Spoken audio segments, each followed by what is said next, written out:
എല്ലാവർക്കും നമസ്കാരം. ഇന്നത്തെ വീഡിയോയിൽ എന്താണ് ജന്യരാഗം എന്ന് നോക്കാം. ജന്യരാഗത്തെക്കുറിച്ച് പറയുന്നതിന് മുന്നേ എന്താണ് രാഗം?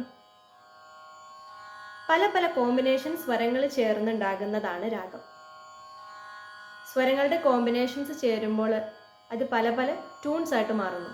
ആ ട്യൂൺസിന് തന്നെയാണ് രാഗം എന്ന് പറയുന്നത്. ഏറ്റവും സിമ്പിളായിട്ട് പറയുകയാണെങ്കിൽ കേട്ടോ. ഇനി രാഗങ്ങളെ പൊതുവെ രണ്ടായിട്ട് ഡിവൈഡ് ചെയ്തിട്ടുണ്ട്: ജനകം ആൻഡ് ജന്യം.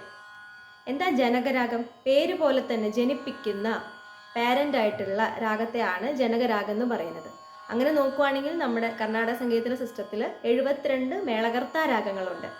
ഈ സമ്പൂർണ്ണ രാഗം തന്നെയാണ് മേളകർത്താ രാഗം, അത് തന്നെയാണ് ജനകരാഗം, പാരൻ്റ് രാഗം. ഇതെല്ലാം ഒന്ന് തന്നെയാണ് കേട്ടോ, പല പല പേരുകളുണ്ടെന്നേ ഉള്ളൂ.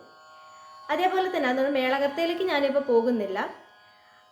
ജന്യരാഗം എന്താണ്? ഈ പാരൻ്റ് രാഗമായിട്ടുള്ള 72 പാരൻ്റ് രാഗാസ് നമുക്കുണ്ടെന്ന് പറഞ്ഞു. ഇതിൽ നിന്ന് ഫോം ചെയ്യപ്പെടുന്ന രാഗങ്ങളെയാണ് ജന്യരാഗം.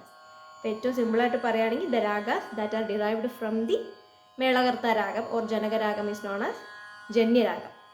ഇനി ഈ ജന്യരാഗങ്ങളെ പല പല രീതിയിൽ ഡിവൈഡ് ചെയ്യപ്പെട്ടിട്ടുണ്ട്. ജന്യരാഗങ്ങൾ അതിലെ ഒന്നാമത്തെ കാറ്റഗറിയാണ് ഉപാംഗരാഗങ്ങൾ. എന്താണ് ഉപാംഗം? ഓഫ് കോഴ്സ് നമ്മൾ ഒരു ജനകരാഗത്തിൽ നിന്നും ഒരു ജന്യരാഗം ഫോം ചെയ്യുമ്പോൾ അതിൻ്റെ അതേ ക്യാരക്ടറിസ്റ്റിക്സ് പലതും ഈ ജന്യരാഗത്തിനും ഉണ്ടാവും. നമ്മുടെ പാരൻസിൻ്റെ നിന്നുള്ള സ്വഭാവം നമുക്ക് കിട്ടുന്നു എന്ന് പറയുന്ന പോലെ രാഗങ്ങൾക്കും അവയുടെ പാരൻ്റ് രാഗത്തിൽ നിന്ന് ഫോം ചെയ്യുമ്പോൾ അതേ ക്യാരക്ടറിസ്റ്റിക്സ് ഒക്കെ കിട്ടുന്നുണ്ടാവും. അത് മാത്രം ഉപയോഗിച്ചുണ്ടായി വരുന്നത്, അതായത് ജനകരാഗത്തിൻ്റെ അതേ സ്വരസ്ഥാനങ്ങൾ അതേ നോട്ട്സ് ഉപയോഗിച്ച് മാത്രം ഫോം ചെയ്യപ്പെടുന്നവയാണ് ഉപാംഗരാഗങ്ങൾ. ഫോർ എക്സാമ്പിൾ, മായാമാളകളിൽ നിന്ന് ഫോം ചെയ്യുന്ന മലഹരി, അതിൻ്റെ ജന്യമാണ് മലഹരി. മലഹരിക്ക് എങ്ങനെയാണ്? മായാമാളകളുടെ അതേ സ്വരസ്ഥാനങ്ങൾ മാത്രമേ ഉള്ളൂ മലഹരിയിൽ. അങ്ങനത്തെ രാഗങ്ങളെയാണ് ഉപാംഗരാഗങ്ങൾ എന്ന് പറയുന്നത്. ഇനി അടുത്തത് ഭാഷാംഗരാഗങ്ങൾ. ഭാഷാംഗരാഗങ്ങൾക്കും സെയിം തന്നെ അതേ സ്വരസ്ഥാനങ്ങൾ നോട്ട്സ് ഒക്കെ ഉണ്ടാവും. പക്ഷെ എക്സ്ട്രാ ആ മേളകർത്തയിൽ ഇല്ലാത്ത പുറത്തുനിന്ന് ഒരു നോട്ടും കൂടെ ഉണ്ടാവും. ഭൈരവി രാഗം 20ാമത്തെ ജനകരാഗമാണ് നടഭൈരവി. നടഭൈരവിയുടെ ജന്യമാണ് ഭൈരവി. ഭൈരവിക്ക് എന്താണ്?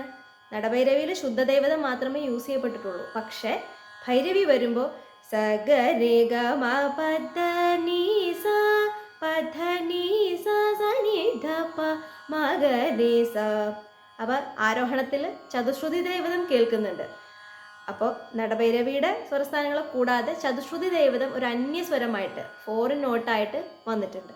അപ്പം അങ്ങനത്തെ രാഗങ്ങളെയാണ് ഭാഷാംഗരാഗങ്ങൾ. ഈ ഫോറിൻ നോട്ട്സ് 1 ആവാം, 2 ആവാം, 3 ആവാം. 3 ഫോറിൻ നോട്ട്സ് വരെയുള്ള രാഗങ്ങൾ നമ്മുടെ രാഗങ്ങളുടെ കൂട്ടത്തിലുണ്ട്. ഇതിൻ്റെ ബാക്കി ഭാഗം അടുത്ത വീഡിയോയിലായിട്ട് ഇടാം. അതുവരെ എല്ലാവർക്കും